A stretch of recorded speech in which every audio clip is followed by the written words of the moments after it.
ये question CBSE 2025 का case based question है. The statement of the problem is a technical company is designing a rectangular solar panel installation on a roof using 300 metres of boundary material, है ना. तो ये length of the boundary material है, इसका use करके panels अभी हम लोग लगाने वाले हैं. The design includes a partition running parallel to one of the sides dividing the area or the roof into two sections, है ना. Suppose this is the diagram of the roof. ये diagram of the roof है. This is the roof and this is the partition. This is the partition. ठीक. अब इसमें इन्होंने क्या बोला? The design includes a partition. ठीक है, ये हो गया. The design includes a partition running parallel to one of the sides dividing the area into two sections. Let the length of the side perpendicular to the partition. Length of the side perpendicular to the partition is x. ऐसा दिया है. Partition के perpendicular जो length है वो x बोली है. And parallel to the partition, ये जो रूफ की length parallel to the partition है वो y है. This is given. Based on this information, answer the following questions. Write the equation for the total boundary material used in the boundary and parallel to the partition in terms of x and y. अब हम लोगों को equation लिखनी है total boundary material की. अब total boundary material available is how much?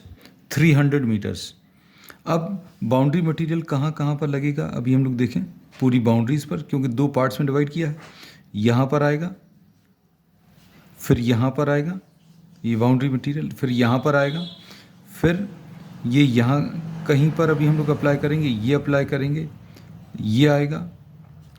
अब देखो इसमें total length of the boundary material, the total length required will be what?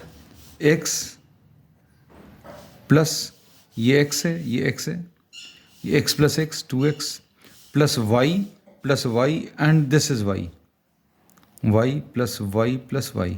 So this will be what? 2x plus 3y. ये 2x plus 3y आ जाएगा और इसकी length equal to 300 दिया है. So 2x plus 3y is equal to 300 है. और इन्होंने बोला write the equation for total boundary material used in the boundary and parallel to the partition in terms of x and y. तो ये अभी हम लोग लिख लिया in terms of x and y. अब इसके बाद सेकेंड पार्ट में, this is the first part. Second part में write down the area of the solar panel as a function of x. अब ये सोलर पैनल्स जो यहाँ पर लगने हैं उनका एरिया अभी हम लोगों को इन टर्म्स ऑफ x लिखना है. तो area will be equal to, अभी हम लोगों को area of the roof and this will be equal to what? x into Y. अब इसका आंसर अभी हम लोग इन टर्म्स ऑफ x चाहिए, तो कैसे निकालेंगे? x इंटू y की वैल्यू यहाँ से, इससे अभी हम लोग क्या लिख सकते हैं? 3y is equal to 300 minus 2x, ऐसा लिख सकते हैं. तो y की वैल्यू कितनी आ जाएगी? 300 minus 2x divided by 3. So the area will be equal to, area कितना आ जाएगा?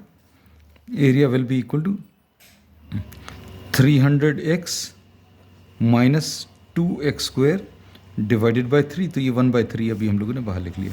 सो this is the answer to the second part. Write the area of the solar panel as a function of x. Third part. अब third part में क्या पूछा? Third में A part. Find the critical points of the area function.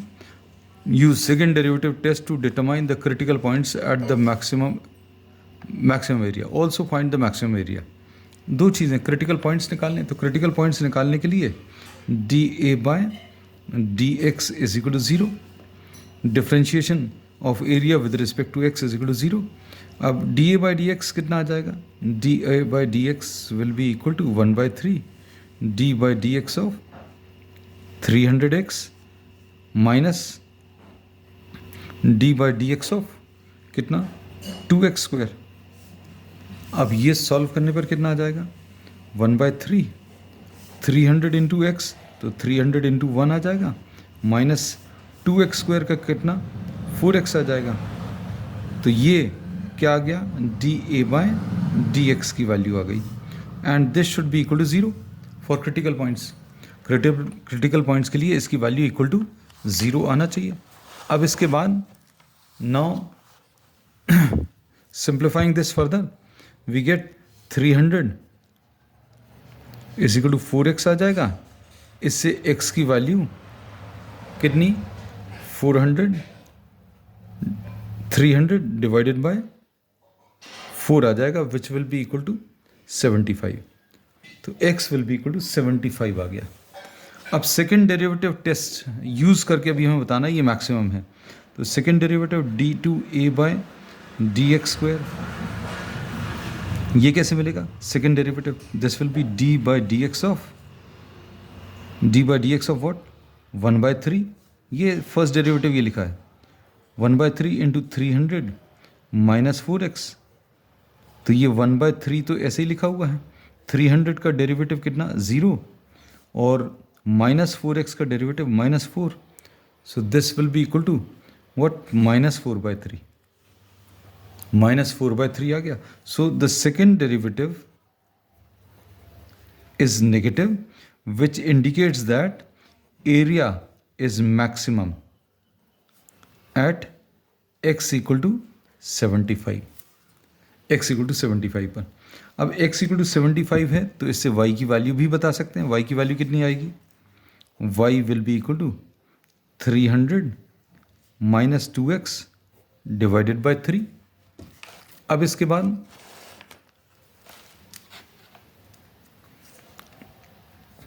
$300 minus 2 into 75 divided by 3। तो ये कितना आ जाएगा? 300 माइनस 150 मतलब 150 डिवाइडेड बाई 3 मतलब 50 आ जाएगा। And the maximum area will be equal to x into Y मतलब 75 इंटू 50। अब 75 इंटू 50 इसको सॉल्व कर लीजिए।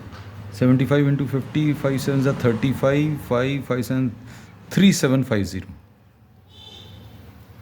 This will be the maximum area. अब इसका जो और पार्ट है, using the first derivative test calculate the maximum area the company can enclose with 300 metres of boundary material considering the parallel partition. अब इन्होंने उसी को सॉल्व करने को फिर से कहा, लेकिन फर्स्ट डेरिवेटिव टेस्ट हमें सेकंड डेरिवेटिव नहीं यूज़ करना है, फर्स्ट डेरिवेटिव यूज़ करना है। अब dA बाई dx की वैल्यू कितनी आई थी?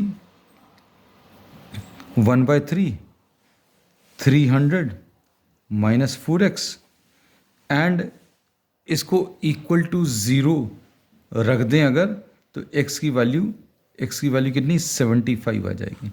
Now without going into the second derivative test you have to show that this x equal to 75 is giving you a maximum area अभी हम लोग कैलकुलेट करना है। तो अब मैक्सिमम एरिया तो अभी हम लोग एक्चुअली कैलकुलेट कर चुके हैं, but will try to show that x equal to 75 is a maxima point. अब ये मैक्सिमा पॉइंट कैसे शो करेंगे अभी हम लोग? x equal to 75 is a maxima point, ये अभी हम लोग शो करेंगे कैसे? देखो x equal to 75 के स्लाइटली लेफ्ट हैंड साइड पर हम लोग फर्स्ट डेरिवेटिव की वैल्यू निकालेंगे और x equal to 75 के राइट साइड पर फर्स्ट डेरिवेटिव निकालेंगे। And if dA by dx changes from positive to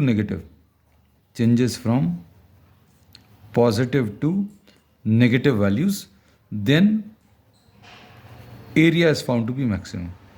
ये अब हम लोग वेरीफाई करके बताएंगे इसमें।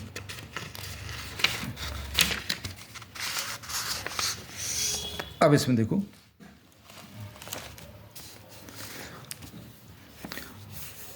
इसमें x इक्वल टू 74 अगर आप ले लें तो 4 इंटू 74 मतलब x इक्वल टू 75 के स्लाइटली लेफ्ट साइड पर, x इक्वल टू 75 के स्लाइटली लेफ्ट साइड पर x इक्वल टू 74 और x इक्वल टू 75 के राइट साइड पर मतलब x इक्वल टू 76, या अभी आप 74.5 या फिर इधर पर 75 पॉइंट कुछ वैल्यू ले सकते हैं, बट हम लोग 74 और 76 ले लें। The exact values are not at all important.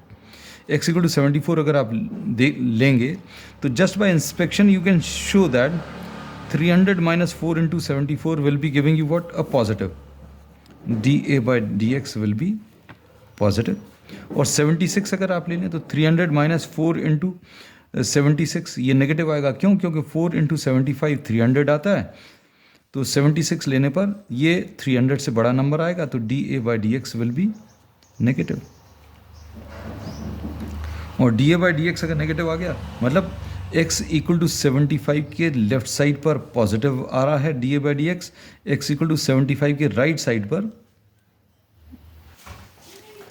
x equal to 75 के राइट साइड पर x इक्वल टू 76 पर dA by dx नेगेटिव आ रहा है. So dA by dx is changing from positive to negative, therefore we see that the area is maximum. Area maximum होगा. और maximum area कितना आएगा ये अभी हम लोग फर्स्ट पार्ट में कैलकुलेट कर चुके हैं, but you will have to calculate it separately, क्योंकि आप एग्जामिनेशन में थर्ड का या तो ए पार्ट करोगे या बी पार्ट करोगे. तो अभी हम लोगों ने we have shown the calculation that x equal to 75 पर y की वैल्यू कितनी? x इक्वल टू 75 पर y की value 50 and the maximum area is found to be equal to x into y, which will be 3750.